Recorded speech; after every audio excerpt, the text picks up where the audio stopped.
Hello my friends, today in the metal shop garage driveway I'm going to do another overview. I was going to do a more hands-on type of DIY video this week, but trying to sell or trade this car, so I figured I need to get this out of the way quick before she's gone, I hope. This is my wife's 2001 Mazda Miata SE Special Edition. It's called, this is the NB, not the NA. The NA was the first edition that had the pop-up headlights, and there's a little bit smaller engine. I mean, people really love the NAs. They get a lot of love, but the NB was an improvement, in my opinion, an improvement in looks and definitely an improvement in performance. Bigger engine, more power, better options. Anyway, so the SE edition came with true British racing green paint. You can see the tan hardtop, yeah, the tan canvas soft top, which is a really nice piece with an actual glass rear window.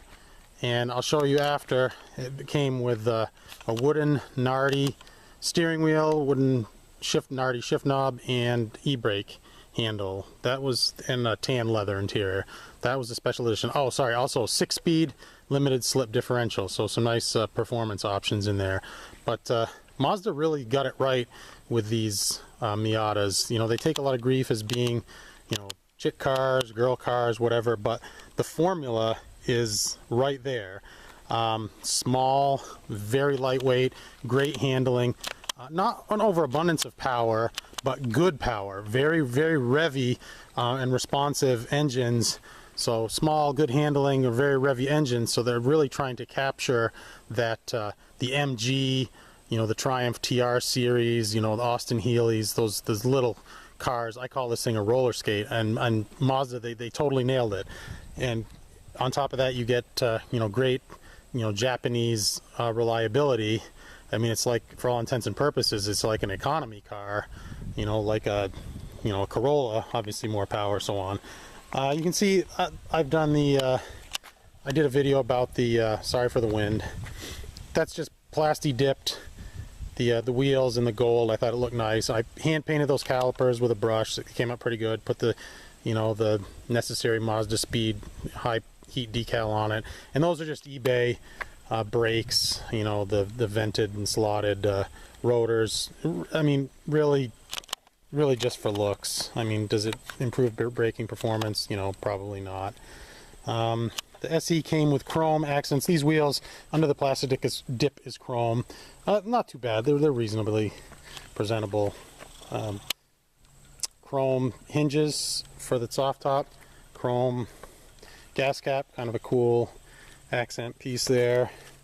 There's the rear, single exhaust. You can do dual exhausts for these. It sounds pretty cool. I'd consider doing it, and may still if we don't end up getting rid of this car. So let's look at the inside. Alright, so here we are on the inside. I can't even get a shot because it's such a tight little car. You can see the Nardi steering wheel, and there's the cool logo, and shift knob, e-brake handle. These are real. I replaced these. The original ones were perished. These are nice leather replacements. Actually came out of the UK for the boot, the e-brake boot, and the shift boot. Again, this is a 6-speed with a limited slip differential. I put in a Miata Roadsters short shift kit. Funny thing, when I got this car, the shifting is just sloppy. It was nasty, and you know, the wife even commented on it again. This is her car, and she said, you know, it's hard to shift. It's sloppy. She couldn't find 6th gear, even on her hour-long commute to work. It's really buzzy in 5th gear, she said. I said, it's a 6-speed. Next day, I still couldn't find 6th gear, seriously. So anyway, I'm like, well, any excuse to modify and put in performance parts.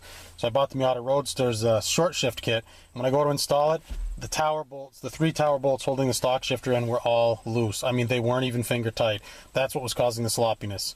So just for grins, I tightened up those 3 bolts, and snick, it just shifted beautifully. So I didn't really need the short shifter, but I put it in anyway I had it. I have a handle, an extension, this screws right on to the, you take off the knob, this screws in place, and there's a jam nut.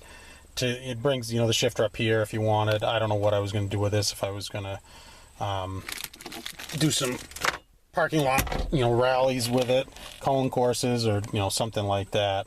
Some autocross or something. You can see the Hard Dog, and I'll show a better picture once I drop the top. You can see the Hard Dog fabrication roll bar that I installed. It's kind of the, you know, the Cobra, the Shelby Cobra style roll bar. I had this one powder coated chrome. They make a nice polished stainless version, but it's $1,100 or $1,200. I bought the black mild steel powder coated one, and I did it myself, so I saved quite a bit of money there, and it looks pretty good.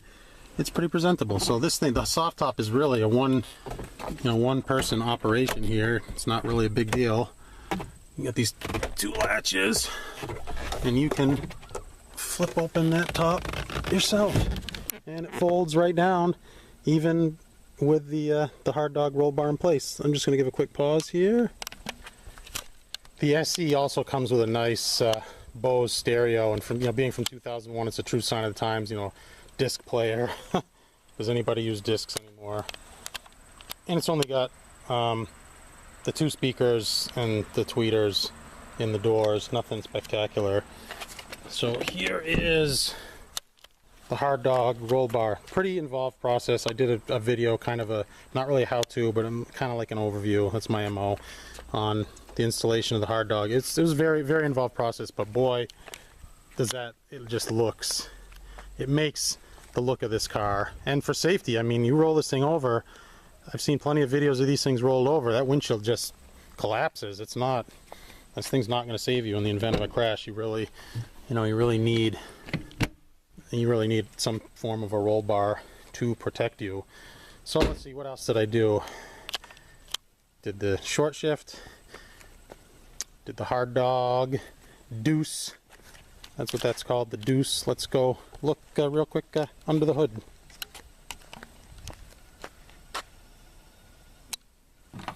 So let's see if we can do this operation one-handed. I'm sure that we can.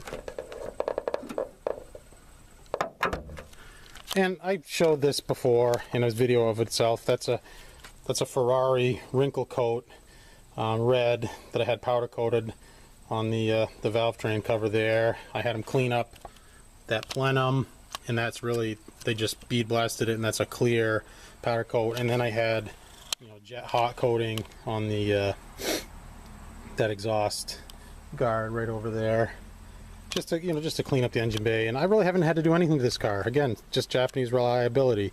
New spark plugs and oil change. You know, I put in a K&N filter. You see it comes with a strut tie bar. There's a bunch of framework underneath this, a bunch of you know, ladder bar supports, and I can't think of what they call that, a huge brace that runs down the side of the transmission. But yeah, it's cool little car. And let's close up that hood just for aesthetics, please. Excuse the wind and my sloppy camera work. So right after we get this, you know, the wife wanted one of these, and I wanted a project car for the winter. I store this in my basement. If you watched all my videos, you see this fits in my basement by 3 inches. You fold in the mirrors, and I think I have 66 inches of width, and this car with the mirrors folded in is 63 inches, so 1.5 inches on either side, and it fits nice.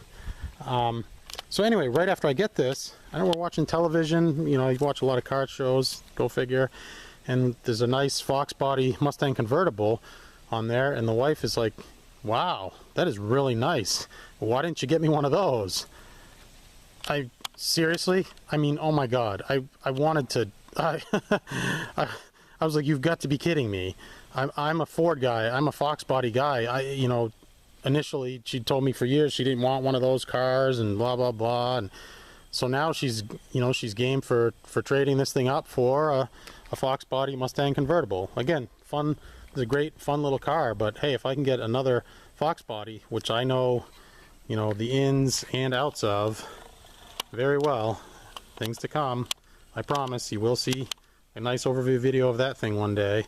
But But if I can trade this up or sell it outright to get a Fox body Mustang, I am going to do so.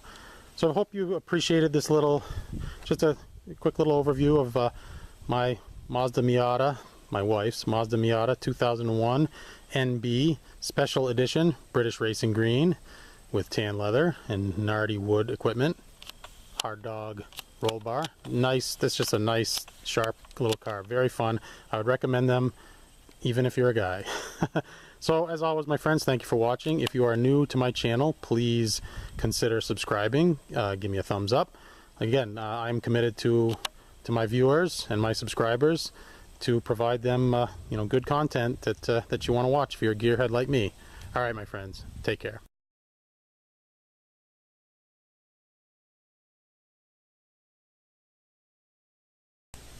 Hello, my friends, Metal Shop Garage. We're looking at the 2001 Miata SE, the NB Miata Special Edition. And what you're seeing here is that is the factory, I don't know what they call that thing. It's for buffeting, it's for wind buffeting. This part here on the original car, if you can flip it up when your top is down and it stops, that wind from making that buffeting sound, and it comes with these handy little storage compartments. When you put the hard dog roll bar, really any roll bar in, it says you can't use this, because if you look right there, you see those two screws, that's what holds it in place. Originally this piece would be, and I'll find out the proper terminology for that and I'll insert it into this video. It was spun around the other way and bolted here and over there. And again, they said you cannot reuse this piece with the installation of this roll bar. Well, I inserted it. It fits in. It's really, really tight right here. Matter of fact, I don't know if you can see it scraped a little bit of the plastic away. It'll be behind the roll bar. You won't see it. But it's really just friction fit in place. It's just shoved in there. And so it will provide that anti-buffeting. You can see it right there. And you put the seat up against it and it won't move.